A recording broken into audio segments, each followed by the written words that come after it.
For 12 straight years, Jin got brutally murdered in his sleep every single night by nightmare monsters. But when his real-world body finally dies of sleep deprivation, he is permanently isekai'd into that exact same hellhole as a max-level killer. Back on Earth, dying in the dream was just a violent wake-up call that left him an exhausted husk, spending his days studying tactics and mastering every martial art and weapon he could find just to survive. He didn't care about a normal life. He just wanted one night of good sleep.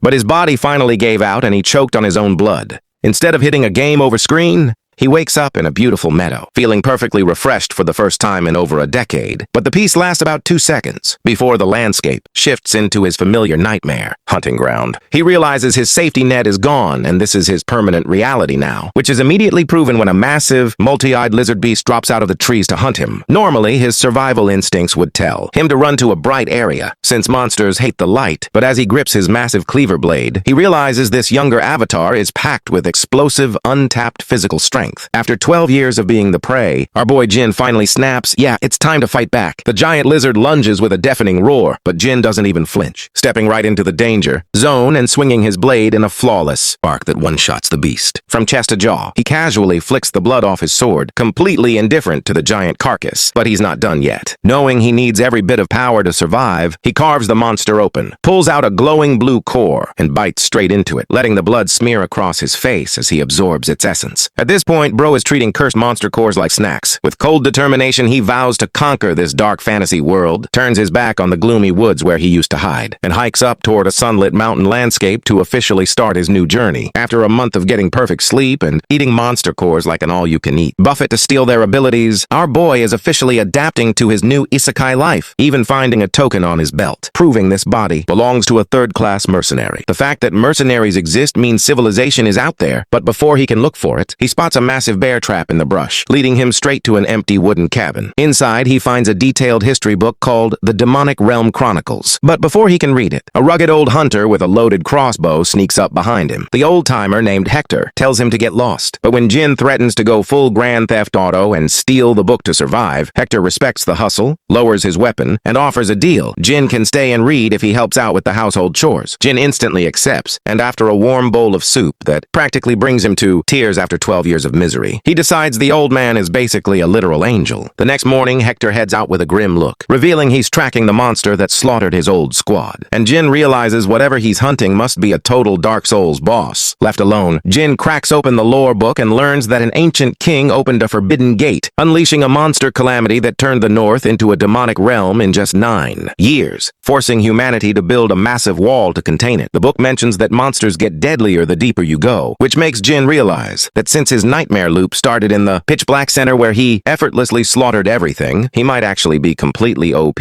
compared to the rest of this world. Right on cue, Hector comes sprinting out of the woods for his absolute life, chased by a pack of dire wolves led by a colossal bipedal werewolf. Hector fires a volley from his crossbow, but the boss monster effortlessly bats the bolts, away with its claws and lunges for the kill. Jin casually steps onto the porch, dragging his massive cleaver blade, and completely ignores Hector's screams to run away. He launches off the deck, and mid-air, he delivers a single, flawless downward slash that cleaves the giant werewolf completely in half, as the remaining wolves freeze in pure terror, and Hector stands there, with his jaw dropped. Staring at the ultimate one-shot, Jin casually flicks the blood off his blade, turns around with a sinister smirk, and asks if this thing was supposed to be strong. Hector nearly chokes when he explains that the thing was basically a legendary boss monster. Before they can talk any further, 40 dire wolves emerge from the fog looking for revenge. Unfortunately for them, Jin doesn't even need to fight. The moment the alpha wolf feels his aura, its survival instincts kick into overdrive, and the giant beast immediately turns around and sprints back into the forest. Seeing their fearless leader Rage quit the encounter, the rest of the pack decides this is definitely above their pay grade and follows right behind it. Back at the cabin, Hector reveals that the werewolf carries a bounty worth 40 gold coins, enough money for a normal person to live comfortably for years, and starts thinking this fantasy world might actually be easier than the 12-year nightmare he escaped. Since Jin helped him get revenge, Hector packs a survival bag full of supplies, hands hands over the valuable hide and tells him to sell it to a merchant named Jacob in Pioneer Village. After saying goodbye, Jin heads out without noticing that a strange double-tailed fox has been stalking him from the cliffs like a furry little FBI agent. After a long journey, he arrives at Pioneer Village, a heavily fortified settlement packed with mercenaries, adventurers, and people who look like they'd rob you for breathing too loudly. Looking for Jacob, Jin enters a noisy tavern and asks the bartender where he can find him. That's when a heavily scarred man, casually peeling an apple with a dagger, introduces himself as Jacob. Jin drops the giant werewolf pelt onto the floor, and while Jacob assumes Hector killed the beast, Jin sees no reason to correct him. However, the second Jacob confirms the hide is genuine, his inner scammer activates instantly. Several armed thugs surround Jin, while Jacob throws the werewolf head over his shoulders like he's modeling a very questionable fashion trend. Claiming he's keeping the hide to recover his business losses, Jacob tells Jin to leave while he's still being nice. Jin decides not to kill a man over a piece of leather, but Jacob immediately responds by splashing dirty ale straight into his face. Yeah, negotiations are officially over. Jin calmly walks to the exit, ignores the pathetic handful of coins tossed at him, and locks the tavern doors from the inside. The moment everyone hears the doors slam shut, they realize they're not trapping Jin in the room. Jin is trapping them. As three mercenaries charge him, Jin casually decides he won't be losing any sleep over what happens next. One gets cut down instantly, another gets folded so badly the furniture takes more damage than Jin does, and within moments the entire tavern turns into a disaster zone. Bodies hit the floor, blood covers the room, and Jin clears the place like he's speedrunning a side quest. Watching his men get erased, Jacob immediately abandons all loyalty, courage, and dignity before diving headfirst through a tavern window. He crashes into the street, scrambles to his feet,